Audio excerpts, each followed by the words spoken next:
पाहुणे हो, या या या. काय चालू आहे मग? मोकार धंदे. काय? काम धंदे चालू आहे शेतातले. चुकणार रे श्याम्या. चहा नाश्ता घेता का? त्यात विचाराचं काय काम आहे? काती आले आम्ही खायसाठी. चुप रे तू खाऊ गांड्या.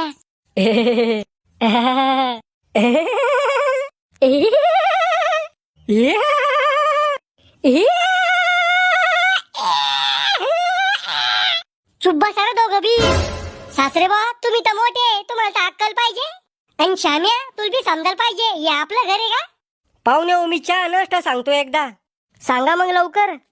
पिंट्या, अय पिंट्या, काय आहे? चहा नाश्ता घेऊन ये पाहुणे आलं. घरून उपाशी झाले काय पाहुणे? जेवढं सांगेल तेवढं कर ना. आणू आलो ना. तिला पाठव चहा नाश्ता घेऊन. हो आमच्याकडे नाही चालत अशी इतरेल चाळे लग्नाच्या आधी. अरे बाळा होणारा दाजी, मी तो जरा पद्धतीने